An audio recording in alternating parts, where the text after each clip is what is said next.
이집트. 아프리카 대륙 북동부에 있는 나라로 1882년 영국의 수에즈 운하 보호를 이유로 이집트 정부를 장악하였다. 1922년 이집트 왕국으로서 부분적으로 독립하였고 제2차 세계대전 후 민족운동과 반영국 운동이 격화하면서 완전한 주권을 찾았다.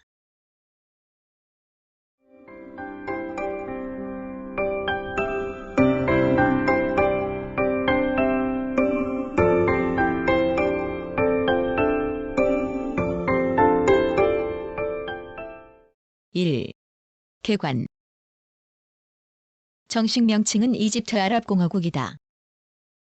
북동쪽으로 이스라엘과 가자지구, 서쪽으로 리비아, 남쪽으로는 수단과 국경을 접하고 북쪽과 동쪽으로 지중해와 홍해가 있다. 국토의 일부인 시나이 반도가 이스라엘과 접경하여 중동 지방에 걸쳐 있다. 고대 문명 발상지로 16세기에는 세계에서 가장 인구가 많았으며 오늘날 아랍과 중동 지역에서 정치적, 문화적인 중심 국가를 이룬다. 아랍에서는 두 개 해협 또는 국가라는 뜻의 아랍어인 미스르라는 국명으로 부르며 현지 발음으로는 마스르라고도 한다. 행정구역은 26개 무하파자로 되어 있다. 2. 자연.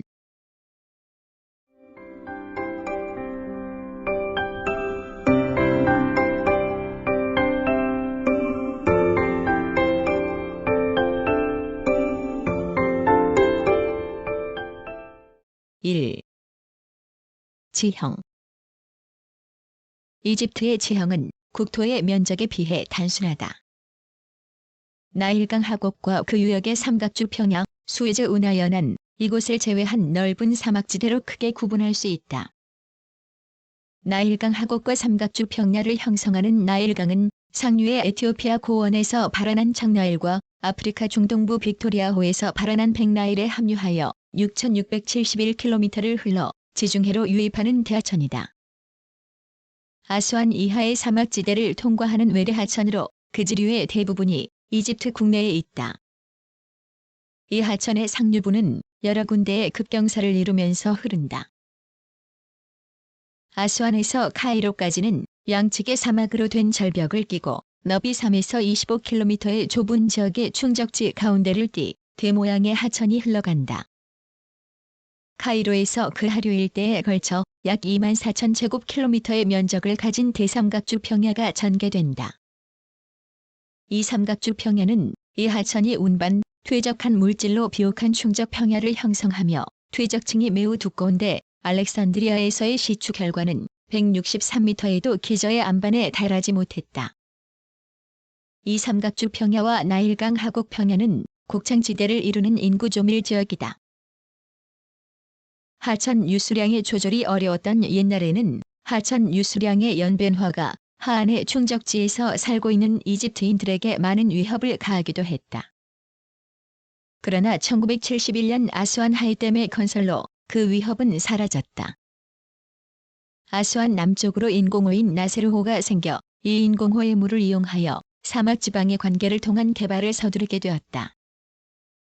나일강은 농경을 하는 농부뿐 아니라 이집트인들의 생명선이 되는 젖줄이다. 나일강 동쪽에 마자 고원과 갈렐라, 키블리아 산지 등이 발달해 있다. 이곳은 결정질의 암석과 석회암으로 된 단조로운 고원과 대지가 남쪽의 에티오피아 고원으로 연이어 발달해 있다. 이 고원의 남부의 하마타, 산지가 남서쪽을 향해서 점차로 높아져 해발 고도 1900m 정도에 이른다. 홍해 안쪽은 바다 쪽으로 급경사를 이루고 해안을 따라서 가느다란 해안 평야가 발달해 있다. 홍해의 수에즈만과 아카바만 사이에 삼각형 모양의 시나이 반도가 있다. 이 반도는 남으로 갈수록 높아져서 카트리나산에 이르러 최고점이 된다. 사막과 암산으로 된 불모의 지역에게는 하나 석유 자원의 매장으로 이집트 경제에 큰 역할을 한다. 시나이 반도와 본토 사이의 수에즈 지합의 저지대에는 한 무리의 호소들이 발달해 있다. 수에즈 운하는 이 호소들을 연결해서 굴착하여 만든 것이다. 나일강의 서쪽은 인간이 살기에는 어려운 사막이다. 바이움 저지, 카타라 저지 등에 분포한 오아시스들을 제외하면 거의 인간의 거주가 불가능하다. 이들 저지에서는 석회암의 틈을 따라서 곳곳에 지하수가涌출하여 오아시스를 형성한다. 이렇게 자연적으로 얻을 수 있는 물 이외에도 샘을 파서 오아시스 관계 농업에 이용한다. 집약적인 농경지가 발달하여 인구 밀도가 높다. 바하리아, 파라피라, 다을라, 하르가, 시와 등 5개의 오아시스가 유명하며 1600년경부터 이집트인에 의해 농경지로 이용되었다고 한다.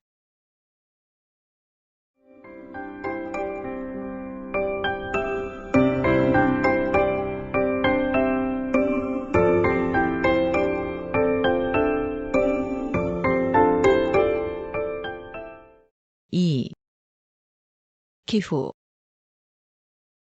이집트의 기후는 대부분의 지역이 건조기후에 속한다. 북핵의 선이 이 나라의 남부를 지나고 북부의 지중해 연안은 대체로 북위 31도 30에 해당하기 때문이다. 나일강 계곡과 지중해 연안의 좁은 해안 지방을 제외하면 전국이 사막 기후가 된다. 내륙으로 갈수록 건조가 심해지고 기온이 높아진다. 서부나 남부 지방에서는 수년간 비가 오지 않은 지역도 있다. 지중해 연안에서는 겨울에 약간의 비가 내리는 지중해성 기후를 나타내며 기온도 1년을 여름과 겨울의 두 계절로 나누고 있다. 4에서 10월은 고온이며 공기가 건조한 하계이고 11에서 3월의 동계에는 낮에는 덥고 야간에는 서늘하다. 또한 환절기에는 남쪽에서 저기압이 진행되어 모래를 동반한 열풍이 내습해온다. 이것이 유명한 함신이라는 바람이며 때로는 40도씨 이상의 고온을 몰고 오는 남서의 열풍이다. 동계에는 지중해 방면에서 불어오는 북풍이 비를 다소 내리며 그 영향은 대체로 나일강 삼각주와 해안의 좁은 범위에 미치는 데 불과하다. 연강 수량 100mm 이상이 되는 곳도 있지만 대부분의 지역은 거의 비가 없는 지대로서 나일강의 혜택으로 관계 용수의 편의를 얻을 수 없는 곳은 곧 불모의 사막인 것이다. 기온의 교차가 매우 심하고 여름에는 사막에서 낮에 50도씨 이상의 극단적인 고온 현상이 나타난다.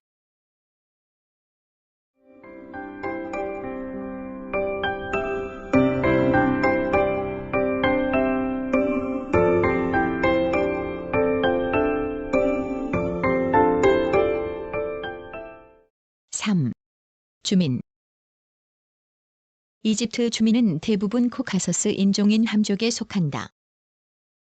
총인구의 대부분은 고대 이집트인의 혈통을 이어받은 콥트인 및 누비아인으로 약 60%가 펠라라고 불리는 농민으로 구성된 농촌 인구이다.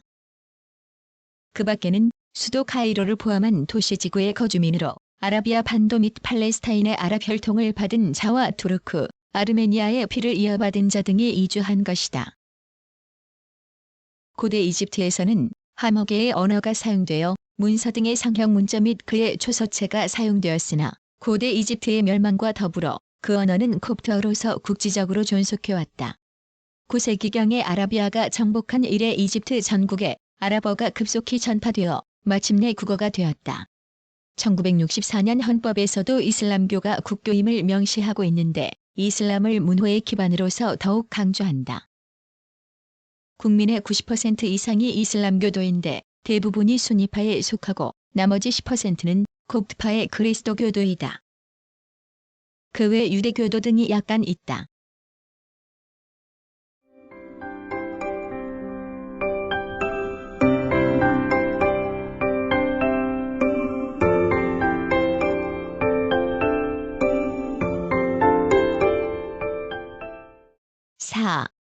역사. 지금부터 6천년 전 이집트는 주민의 생업과 정치, 종교, 문화의 정서가 서로 다른 두 지역처럼 나일 삼각주의 하이집트와 상류지방인 상이집트로 나누어졌다. 상이집트는 사막화가 진행되면서 이용할 만한 토지가 점차 줄어들고 생산성도 떨어져가는 나일 강변에 좁고 긴 지역이었다. 하이집트는 오늘날 카이로 북부에 부채꼴 모양으로 펼쳐있는 인구가 밀집된 풍요로운 땅으로 다른 이민족들과의 교역과 교류가 육지와 바다를 통해서 활발히 이루어지던 지역이었다. 그 후 천여 년에 걸쳐 끊임없이 적대하고 경쟁하던 하이집트는 기원전 3000년경 무렵 상이집트의 나르메르라는 왕에 의해 최초로 통일되어 수도는 중간 지점인 나일 델타 곡창지대가 시작되는 멤피스에 건설되었다. 나르메르의 통일은 이집트 민족의 통합과 이집트 문명의 비약적인 발전의 계기가 되었다. 통일 후 이집트는 강력한 사회적인 힘을 갖게 되었다. 이 시대를 제1왕조, 제2왕조라 하는데 이집트는 정부 조직과 행정체계, 건축과 토목기술, 예술 등 모든 면에서 발전을 이룩하였다. 이집트인들의 문자체계인 히에로글리프도 정비되었고 1년을 365일로 하는 역법이 완성되었다. 기원전 약 2800년경에 제3왕조의 2대 군주 조세르는 이집트 왕들 중 가장 뛰어난 인물의 한 사람이었다. 그는 역사상 최초로 피라미드를 건설한 군주로도 유명하다. 그러나 피라미드 역사의 진정한 주인공은 제4왕조에서 나타난다. 제4왕조의 초대 왕은 그의 후계자가 가장 아름답고 완벽한 대피라미드를 기자에 세우게 된다. 제4왕조는 고대 이집트 왕국이 정점에 도달한 시기였으며 사람인 동시에 신이기도 했던 파라오와 그의 왕권이 문자 그대로 절대적이었던 시기였다. 헬리오폴리스의 제사장의 아들 우세르카프가 세운 제5왕조에서는 태양신 숭배가 절정에 이른다. 오시리스 신을 대신하여 태양신 라가 최고신이 되었고 군주들은 태양신의 아들임을 자처했으며 태양신을 위한 신전이 건축되었다. 제5왕조 군주들이 피라미드 벽화에는 이집트인들이 시리아, 누비아 등지에서 벌인 원정 사업이 그려져 있으며 이러한 업적은 팔레르모 스톤 같은 자료에서도 확인된다. 제5왕조부터 흔들리기 시작한 군주의 절대 권력은 제6왕조 때 완전히 약화되고 이후 이집트인들은 폭력과 내전으로 점철되고 비관과 혼란이 가득한 제7에서 10왕조의 제1중간기를 겪게 된다. 마네토의 제11왕조와 제12왕조에 해당되는 중왕국 시대는 테베의 왕자 멘투호텝 2세가 오랜 고난과 투쟁 끝에 이룩한 하이집트의 재통일도 시작된다. 통일은 모든 계층이 이집트인들에게 향상된 삶을 가져다 주었으며 절대 다수의 이집트인들로부터 환영을 받았다. 멘투호텝 2세는 통일 후 바로 누비아, 리비아, 시리아, 시나이 원정에 나서 성공을 거두었다. 상이집트 총독으로서 이러한 원정 사업의 책임자였던 제상 아멘에메트가 제12왕조를 연다. 이 왕조 시대는 이집트 역사상 가장 찬란한 시기 가운데 하나로 손꼽힌다.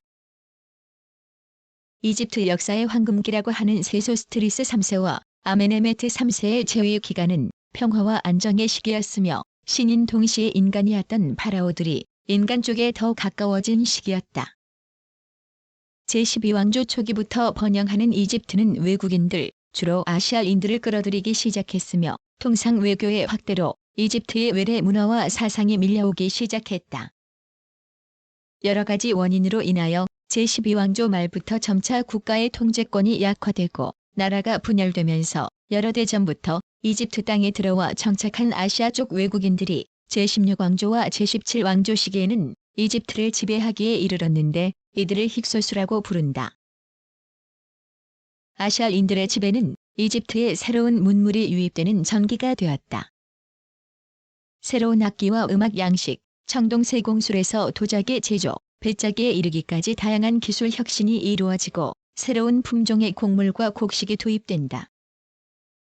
전쟁에는 새로운 유형의 무기와 아울러 전차와 말이 등장하였다. 제13왕조 때부터 힉소스 지배가 끝날 때까지의 혼돈기를 제2중간기라 부른다. 제18왕조는 이민족 힉소스의 지배를 벗어 던지기 위해 여러 대에 걸쳐 투쟁하던 테베의 왕가 출신 아흐모세가 열었다. 그는 힉소스의 세력을 델타 지역에서 소탕하고 상하 이집트를 재통일하였으며 이집트의 옛 영토를 회복했다. 그 후 투트모스 3세는 스스로 이끈 여러 차례의 원정전에서 승리하면서 이집트의 옛 땅을 수복하고 아시아 지역을 편입하여 나일 제사 폭포에서 시리아에 이르는 대제국을 건설하였다. 이러한 이집트의 정치 세력은 아멘호텝 3세 시대의 절정에 달했다. 그는 황금의 호루스, 진리의 통치자, 상하 이집트의 왕, 라의 아들이라는 칭호로 불렸다. 아멘호텝 4세는 이집트의 모든 파라오 중 가장 논쟁이 대상이 되는 인물일 것이다. 그는 테베의 소신 아문을 버리고 역사상 최초로 유일 신교의 신개념을 확립한 종교 개혁자가 되었기 때문이다. 그는 수도를 중부 이집트의 아라마르나로 옮기고 신도시 아케타텐을 건설하였다. 신왕국 시대에 누렸던 영화는 1922년 발굴되어 세상을 깜짝 놀라게 한 왕가의 계곡에서 출토된 화려한 부장품들, 그 중에서도 파라오 시신의 얼굴 덮개인 투탄카문의 황금 가면 등으로 확인된다. 제19왕조는 람세스 1세부터 시작한다. 그의 뒤를 이은 세티 1세는 훌륭한 군사 지도자로 아시아의 지배자가 된 히타이트 왕국을 무력으로 압도하고 나일 삼각주로 들어오려는 리비아인들에게 효과적으로 대처하였다. 3대 군주 람세스 2세는 66년간 이집트를 다스린 위대한 왕이었다. 평화조약과 혼인동맹을 맺는 등 히타이트족과의 오랜 적대 관계를 청산하는 데 성공하였다. 제20왕조의 오랜 평화시대가 가고 왕권이 몰락하고 사제들이 정치를 농단하고 외세의 침입을 받는 제1의 이왕조가 이어진다.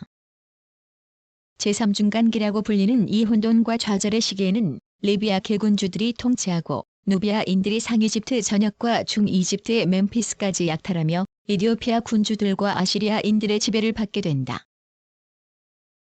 기원전 663에서 332년의 후기 왕조 시대는 이집트를 지배하던 아시리아인들을 무찌른 하이집트 델타 지역 사이스의 왕자 푸삼티크 1세의 제26왕조로부터 시작된다. 이대 군주 네코의 시대에는 상업이 발달하고 해군력이 증강되었으며 나일 강과 홍해 사이에 운하가 건설되었고 특히 이집트와 그리스 사이에 교역이 발달하며 많은 그리스인들이 상인으로서 왕가의 용병으로서 이집트에 정착하기 시작했다. 제27왕조 시대에 페르시아의 군준 캄비세스 2세가 이집트를 정복하고 총독을 두어 다스렸으나 이집트인들은 복종하지 않았다. 외세의 강점에도 불구하고 건축과 조각과 문학이 흥성했다. 페르시아 군주들의 암살, 사망, 아테네와의 마라톤 전투에서의 패전 등을 계기로 델타 지역에서 끊임없이 반페르시아 봉기가 일어났고 그때마다 무자비하게 진압되었다.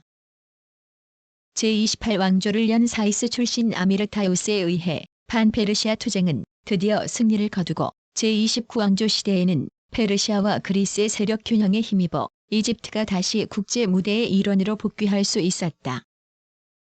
제30왕조에서는 줄곧 번영을 누릴 수 있었으나 제20왕조의 마지막 군주 넥타네보가 페르시아군의 침입을 저지하는 데 실패하고 누비아로 도망함으로써 이집트인에 의한 왕조는 막을 내리게 되고 페르시아 군주들의 제31왕조가 들어섰다. 기원전 332년 가을 알렉산더 대제의 마케도니아 그리스 군이 이집트로 진군하자 이집트인들은 그들을 해방자로 환영했다. 알렉산더는 나일 삼각주 서편의 알렉산드리아를 건설하였고 지중해에 면한 이 항구 도시는 이집트 최대의 도시로 발전한다.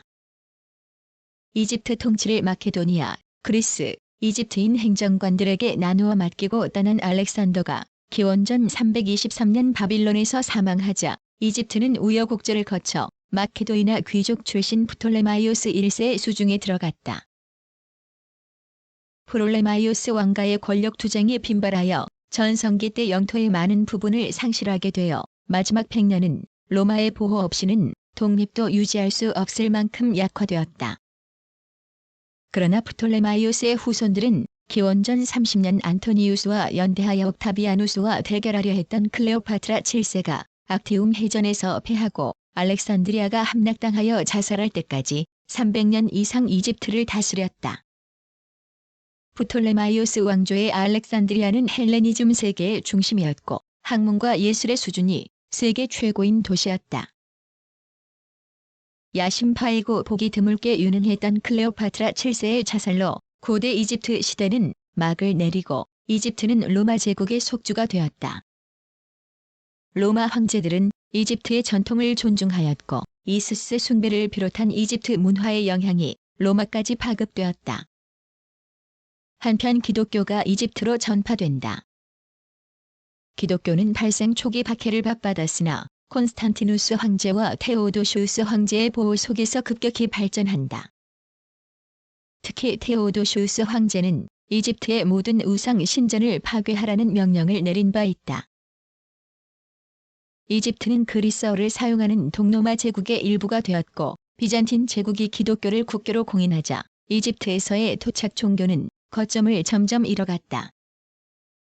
기독교 수도자와 운둔자들이 급격히 늘어나 세계 최초로 이집트의 수도원이 등장하였다.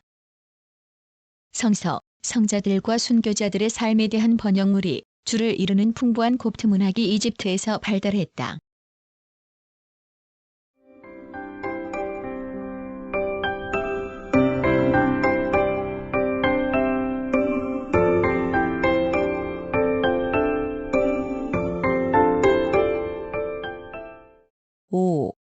정치 1922년 이집트는 왕국으로 독립하여 후아드가 국왕이 되고 헌법을 제정하여 와후드당 내각이 성립하였으나 영국은 수에즈 운하 주류권 등 많은 특권을 보유하였다. 제2차 세계대전 이후 민족운동이 격화하여 1946년에 영국군 철수의 협정이 체결되었으나 세부 검토의 단계에서 팔레스타인 전쟁이 일어나 국내의 반영국 운동이 더욱 격화하였다. 이러한 배경 아래 1952년 7월 나세르 혁명이 일어나 나기브 장군을 대통령으로 하는 공화제가 수립되었다. 공화제는 1952년의 토지개혁, 1956년의 공화국 헌법 공포와 제2 나세르의 대통령 취임 등 순조롭게 발전하였으나 1956년의 수에즈 전쟁을 계기로 반제국주의적 경향을 강화하여 수에즈 운하 접수, 미스르 은행 국유화 등의 정책과 국민을 총동원하는 국민연합의 창설을 보게 되었다. 적극적 중립주의가 강조된 것도 이 시기이다. 1958년 2월 시리아와 합방하여 아랍연합공화국을 결성하여 전아랍의 통일을 목표로 하였으나 시리아에게 적용한 급격한 혁신 정책이 실패하여 1961년에는 시리아가 이탈했다. 시리아 분리 후 제2차 농지개혁, 국민헌장 채택, 아랍 사회주의 연합 결성 등 대폭적인 사회주의화가 추진되었다. 그러나 국내 정세의 동요와 함께 국제 정세도 악화되어 1967년 6월에 이스라엘과의 사이에 제3차 중동 전쟁이 일어났다. 이 전쟁은 아랍 측의 대패로 끝나 시나이 반도와 가자 지구가 점령되고 수에즈 운하는 폐쇄되었다. 나세르 대통령은 패전의 책임을 지고 일시 사퇴하였으나 국민의 요청에 의하여 전후 처리에 임했다.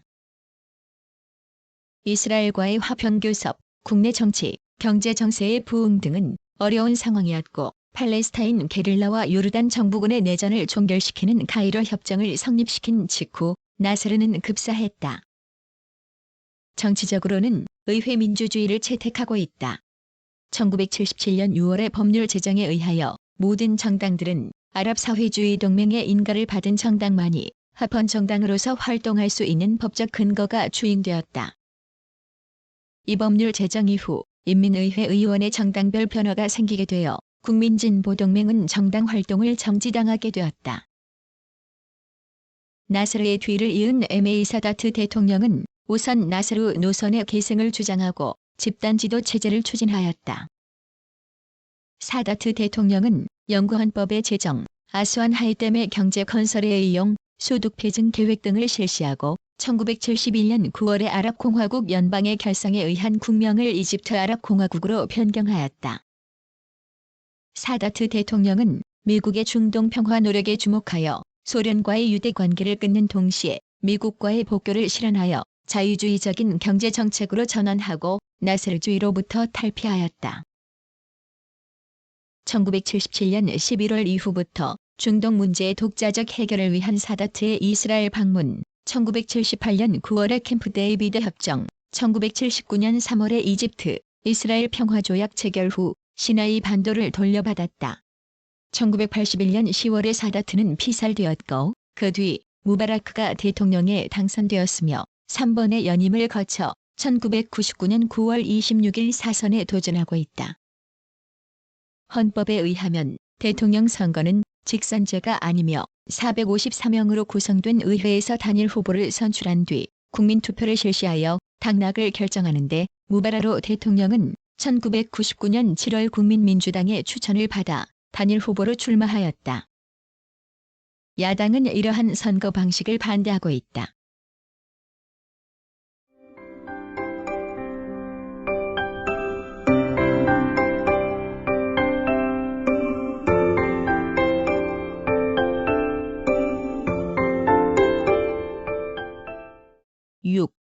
경제.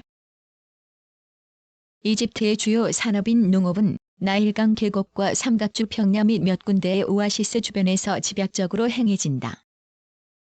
한 농토에서 연간 2에서 3모작으로 각종 작물을 생산한다. 단위 면적당 생산량이 높으며 경제작물로는 목화 재배가 중심이고 식량작물로는 옥수수, 밀, 보리, 쌀, 콩, 과실, 사탕수수 등이 재배되고 기타 오아시스의 관계 농업지대에서 대추야자, 기름야자 등을 생산한다. 이집트의 농업 발전의 저해 요인이 되어왔던 토지 제도는 1952년 나세르 혁명 정권 수립 이후 농지개혁의 단행으로 개선되었고 아스완 하이댐 건설로 농업 생산 구조가 변화하여 경지 면적이 대폭 증가하고 있다. 또 농산물 가공도 공업화 계획의 일환으로 발전하여 사탕수수의 제당 및 식료품 가공업이 크게 일어나고 있다. 이집트 경제를 지탱하고 있는 석유 자원은 시나이 반도를 중심으로 한 국내 유전지대에서 생산된다. 대부분은 국영 정유 공장에서 정제되는데 수에즈항을 중심으로 정유 공업이 발달하였다. 이 석유 자원을 원료로 한 석유 화학 공업의 건설과 새로운 유전 개발을 위한 방법이 강구되고 있다. 천연가스 외의 광물로는 아스완 부근의 철광석, 에시바이아 등의 인광석, 시나이 반도의 망간광과 알렉산드리아의 소금 등이 있다. 중공업 제품으로 자동차, 트레일러와 농업용 트랙터, 디젤 엔진 등이 생산되며 전통적인 섬유공업, 방직공업이 발달해 있다. 교통은 카이로를 중심으로 하는 나일강 삼각주 지역이 가장 발달해 있다. 나일강은 수단에 이르는 내륙 수로 교통로로서 매우 중요한 역할을 수행하여 농산물과 광산물의 수송을 주로 한다. 이집트에 있어 수에즈 운하의 중요성은 전략적으로나 경제적으로 매우 크며 1967년 중동전쟁으로 폐쇄되어 큰 경제적 손실을 입었다. 항공교통은 국영 이집트 항공이 있고 카이로 공항은 세계적으로 중요성을 지니며 아프리카에서 아시아를 연결하는 국제 항공의 요충지이다. 이집트 항공사는 아프리카 대륙에서 최대의 항공사의 하나이다. 중요 항구로는 알렉산드리아와 수에즈 운하를 낀 포트사이드와 수에즈항 등이 있다. 주요 수출품은 석유와 석유 제품, 원면, 면사와 면제품이며 주요 수출 대상국은 이탈리아, 프랑스, 러시아, 미국, 네덜란드 등이다. 주요 수입품은 식료품, 기계류와 수송장비, 화학제품, 윤활유, 연료와 광물이며 주요 수입 대상국은 미국, 독일이다. 이집트의 수출은 원유, 원면 등 1차 산품이 주종을 이루어 1차 산품의 국제 시세에 크게 영향을 받는다. 반면 수입은 식량 및 중간재, 자본재 등으로 대외 의존 비율이 높다.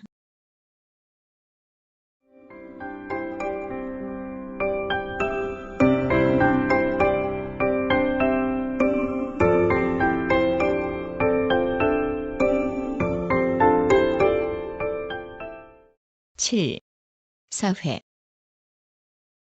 인구 밀도가 세계에서 가장 과밀한 나라 중 하나이다. 농촌의 잠재 실업자와 도시의 실업자는 상당한 수에 이른다. 각지에 이슬람 사원이 건립되었고 하루 5회 예배와 단식월의 준수 등 주민의 일상생활 구석구석까지 영향을 미친다. 이슬람교의 영향으로 이집트인들의 생활 양식과 풍습에 이슬람 문화의 종적이 많이 남아있는데 남녀 격리의 습관, 남존여비의 경향 등이 있으며 일부 다처제가 인정되었으나 국민 생활의 근대화와 더불어 점차 사라지고 있다. 그러나 농촌 지역에는 고대의 가족 제도가 있고 메카 순례자를 존경하는 등 아직도 이슬람의 계율이 충실히 지켜진다. 이집트는 아랍 세계의 교육, 문화의 중심으로 아즈하르 대학과 같은 10세기 이래의 이슬람 학술의 본거지와 가장 새로운 교육, 문화 시설도 있다. 6에서 12세까지는 의무 교육이고 학비는 국가가 부담한다. 대학은 아즈하르 대학 외에 카이로, 알렉산드리아, 아일샴 대학 등이 있고 카이로에 미국계의 아메리칸 대학이 있다. 또한 고대 이집트의 유물을 보존, 관리하는 박물관과 연구기관의 시설이 잘 갖추어져 있다.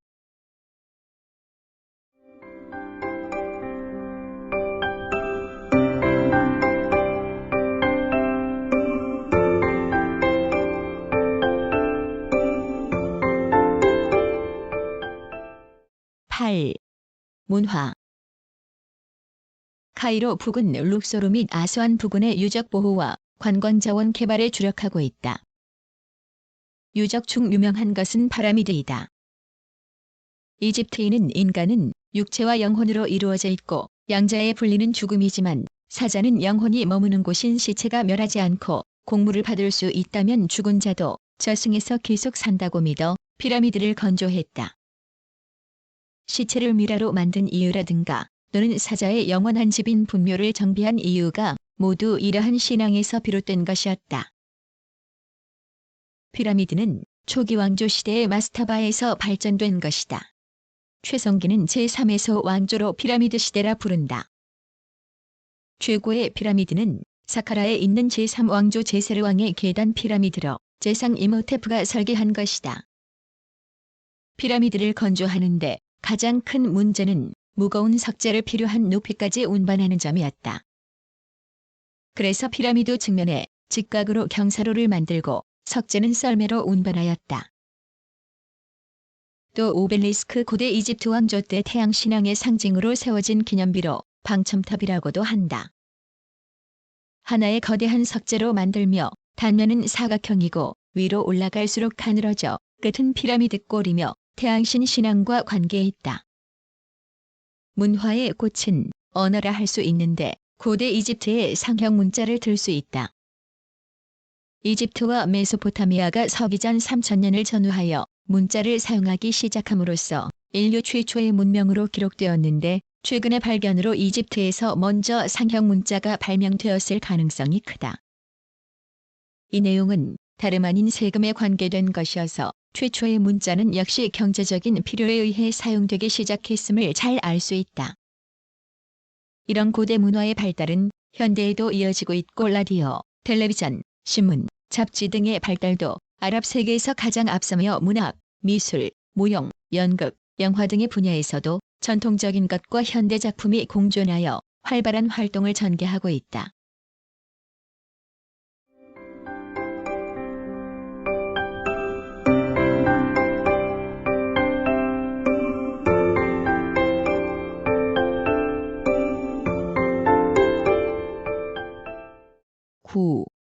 대한관계. 이집트는 1963년 8월에 북한과 수교하였고 한국과는 1995년 4월에 수교하였다. 1967년, 1975년 중동전쟁 때 북한의 군사 지원으로 친북한 외교정책을 유지하고 있으며 1970년 중반 이후 이집트의 문호개방 정책으로 외교관계로 발전, 1980년대 이후 실질 협력 관계를 수립하였다. 1999년 2월 김종필 총리의 이집트 방문 후 4월에는 무바라로 대통령의 방한으로 양국 관계가 더욱 진전되었다. 1994년 이중과세 방지 협정, 1988년 항공협정, 1989년 문화, 과학, 기술협력 협정, 1997년 투자보장협정, 1998년 무역협정, 1998년 사직면제협정을 체결하였다. 1998년 현재 대한 수입 6억 3,740만 달러, 대한 수출 1억 8,860만 달러이다. 주요 수출품은 유류 제품, 원유, 농산물, 섬유사, 금속 제품 등이며 수입품은 유기화학품, 철강 제품, 직물, 수송기계, 일반 기계 등이다.